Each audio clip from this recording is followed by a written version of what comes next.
Sir ఇప్పుడు మీరు ఇందాక ఇంకొక మాట కూడా అన్నారు మేడం, ఓఆర్ఆర్ పడుతుంది అన్నప్పుడు ఎవ్వరూ నమ్మలేదు, అంటే మా ఇంటి ముందే రోడ్డు చక్కగా లేదు, ఇంకా ఓఆర్ఆర్ ఎక్కడ వస్తుంది అయినప్పుడు చూద్దాంలే అన్న వాళ్ళు కూడా చాలా మంది ఉన్నారు సార్.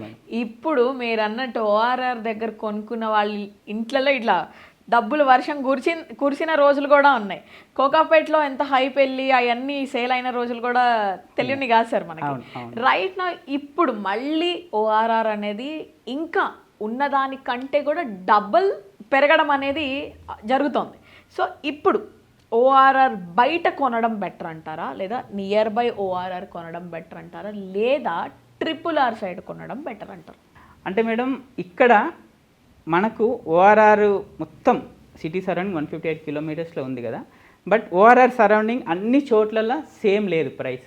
మీరు అబ్జర్వ్ చేస్తే కనుక కొన్ని ఏరియాలలో ₹1,00,000 స్క్వేర్ యార్డ్ ఉంది, అంతకంటే ఎక్కువ కూడా ఉంది అవుటర్ అనుకోండి.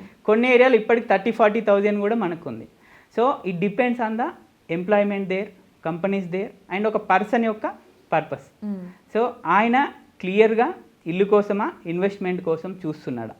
ఎందుకంటే మేడం నేను ఓఆర్ఆర్ బయటే కొంటా, ఓఆర్ఆర్ లోపలే కొంటా అంటే రిటర్న్స్ రా, ఒక స్ట్రిక్ట్ మైండ్తో ఉంటే కనుక.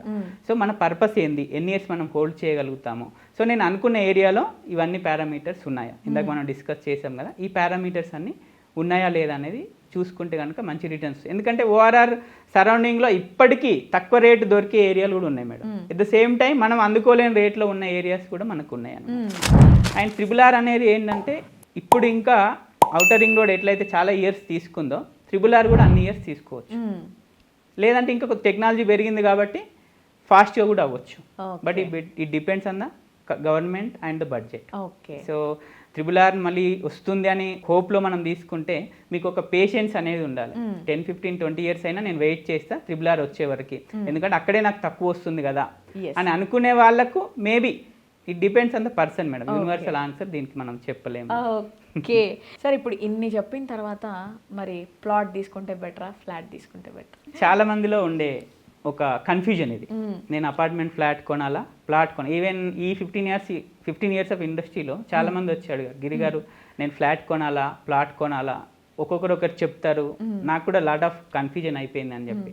సో ఎందుకు కన్ఫ్యూజన్ అవుతుంది, ఆ కన్ఫ్యూజన్ రాకుండా ఏం చేయాలి మనం? ఓకే, సో జనరల్గా మేడం మనము ఎంత బడ్జెట్ మనకు పొటెన్షియల్ ఉంది, అంటే లిక్విడ్ క్యాష్ ఇన్ హ్యాండ్ ఎంత ఉంది, మనం ఎంత అరేంజ్ చేసుకోగలము. సో మన ఫ్యామిలీ సేఫ్టీ సెక్యూరిటీ కోసం ఎమర్జెన్సీ ఫండ్ ఎంత బ్యాలెన్స్ ఉంది ఇది కొన్న తర్వాత కూడా. సో మన బడ్జెట్ బాగుంది, లోన్కి వెళ్ళగలుగుతాము, ఇది డిసైడ్ అయిన తర్వాత మీ పర్పస్ ఏంది, మీ సొంత ఇల్లు, నాకంటూ ఒక సిటీలో ఒక సొంత ఇల్లు ఉండాలి, అది ఫ్లాట్ అయినా పర్లేదు ఇల్లు అయినా పర్లేదు, ఒక సొంత ఇల్లు ఉండాలి అని పర్పస్ మీ గోల్ అంటే కనుక go for apartment flat or independent house or villa. లేదు నాకు ఆల్రెడీ సొంత ఇల్లు ఉంది సిటీలో, నేను పిల్లల ఫ్యూచర్ కోసం ఇన్వెస్ట్ చేయాలనుకుంటున్నాను అన్నప్పుడు అప్పుడు సినారియో మారిపోతుంది. పిల్లల కోసం అన్నప్పుడు మనం ఈజీగా 5-10 ఇయర్స్ అంతకంటే కూడా ఎక్కువ వెయిట్ చేయగలం. అప్పుడు ప్లాట్ కొనడం అనేది బెటర్ అనమాట. ఎందుకు అంటే అపార్ట్మెంట్ స్టార్టింగ్ 2-3 ఇయర్స్ కొత్తగా ఉన్నప్పుడు అప్రిషియేట్ అవుతుండొచ్చు, కానీ 10-15 ఇయర్స్ తర్వాత ఏమవుతుంది, మళ్ళీ అదొక డిప్రిషియేటింగ్ అసెట్ అవుతుంది.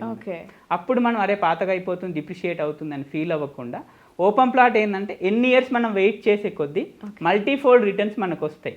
సరైన లొకేషన్, లీగాలిటీ అవన్నీ చూసుకొని కొంటే కనుక ఎక్కువ ఇయర్స్ వెయిట్ చేస్తే మనకు మల్టీఫోల్డ్ రిటర్న్ ప్లాట్లో వచ్చే అవకాశం ఎక్కువ ఉంది. మరి ప్లాటే కొనమంటారా అంటే లేదు, that depends on the person.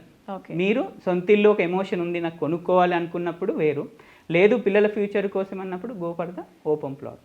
Okay sir, ఇప్పుడు రెరా అనేది చాలా బాగా వినిపిస్తుంది, మస్ట్ అది అని మేము అనుకుంటున్నాం. అంటే రెరా ఉంటే అన్నీ ఉన్నట్టేనా, 100% సేఫేనా? ఇప్పుడు రెరా అనేది ఏంటంటే రియల్ ఎస్టేట్ రెగ్యులేటరీ అథారిటీ అన్నమాట. ఏవైతే తెలంగాణ వ్యాప్తంగా లేఅవుట్స్ అన్నీ ఉంటాయో గవర్నమెంట్ అప్రూవ్ లేఅవుట్స్, వీటన్నిటికి కూడా ఒక మానిటరింగ్ సూపర్విజన్ లాగా మనకు రెరా అనేది పెట్టినారు. డిటిసిపి ఉన్న, హెచ్ఎండిఏ ఉన్న, మళ్ళీ రెరా అనేది కంపల్సరీ అనమాట. సో ఒక ప్రాజెక్ట్కు రెరా ఉందంటే మనం కొంతవరకు అది సేఫ్ అని అనుకోవచ్చు, బట్ నాట్ 100%. ఎందుకు అంటే రెరాతో పాటు టైటిల్ డీడ్ కానీ, ఎన్కంబరెన్స్, ఓనర్షిప్, ఆ సర్వే నెంబర్, ప్రొహిబిటెడ్ ఇలాంటివి ఏమైనా ఉన్నాయా, ఇలాంటి డీటెయిల్స్ కూడా ఆ పర్టికులర్ ప్రాజెక్ట్ సంబంధించి ఆ పర్టికులర్ సర్వే నెంబర్ సంబంధించి చెక్ చేసుకోవడం కూడా చాలా ఇంపార్టెంట్. రెరాతో పాటు అప్రూవల్ ఎల్పీ నెంబర్ కాపీ, దాంతోపాటు లీగల్ ఒపీనియన్ అనేది కూడా మనకు హెల్ప్ అవుతుంది. ఏదో కొనేసి తర్వాత బాధపడే కంటే కొనే ముందే ఇవన్నీ వెరిఫై చేసుకుంటే కనుక మనం పెట్టిన డబ్బులు సేఫ్ ఉంటాయండి. ఓకే. సో ఇంకొక క్వశ్చన్ ఏంటంటే సార్, ఈ హెచ్ఎండిఏ అండ్ డిటిసిపి వీటి మధ్య ఉన్న డిఫరెన్స్ ఏంటి అసలు?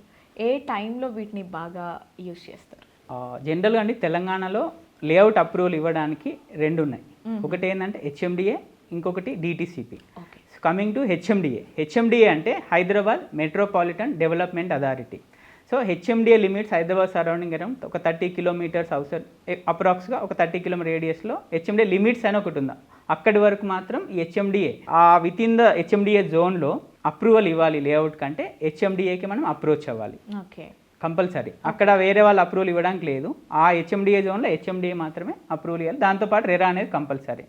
సో ఈ హెచ్ఎండిఏ జోన్ కాకుండా హైదరాబాద్ రేడియస్లో చెప్పాను కదా, ఈ జోన్ కాకుండా మిగతా తెలంగాణ మొత్తంలో ఎక్కడైనా కూడా అప్రూవల్ తీసుకోవాలంటే మనం డిటిసిపిని అప్రోచ్ అవ్వాలండి. డిటిసిపి అంటే directorate of town and country planning. Okay. So name itself indicates టౌన్లలో, విలేజెస్లో ఈ హెచ్ఎండిఏ కాకుండా మిగతా ఏరియాలు అన్నిట్లలో కూడా మనకి ఎవరు ఇస్తారు పర్మిషన్ అంటే డిటిసిపి వాళ్ళు ఇస్తారు. హెచ్ఎండిఏకైనా ఎల్పీ నెంబర్ ఉంటుంది, రెరా ఉంటుంది. డిటిసిపికైనా కూడా ఎల్పీ నెంబర్ అండ్ రెరా ఉంటుంది. బట్ కొన్ని నామ్స్ అనేటివి మనకు మారుతాయి అన్నమాట. So with in the venture అది ఎన్ని ఎకరాలు ఉంది కాబట్టి దాంట్లో రోడ్ ఎంత వైడ్ ఇవ్వాలనేది అండ్ కొన్ని నామ్స్ అనేది దీనికి దానికి మారుతుంది. ఎక్కడైనా హెచ్ఎండిఏ ఉన్నా డిటిసిపి ఉన్నా రెరా అనేది మళ్ళీ కంపల్సరీగా మనం తీసుకోవాలి. అండ్ ఇప్పుడు ఫ్యూచర్ సిటీలో ఇంకొకటి తీసుకొచ్చారు ఏంటంటే FCDA, future city development authority వాళ్ళు.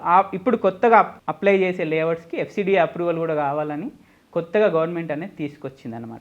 ఫైన్. సో ఇవన్నీ ఉంటే అది సేఫ్ అండ్ సెక్యూర్ అన్నట్లు మనం అర్థం చేసుకోవాలి. దీంతో పాటు లీగల్గా మనం మిగతా విషయాలు కూడా చెక్ చేసుకుంటే అది లీగల్లీ 100% క్లియర్ ఉంది, మనం సేఫ్గా ఉంటాం. Okay, thank you so much sir.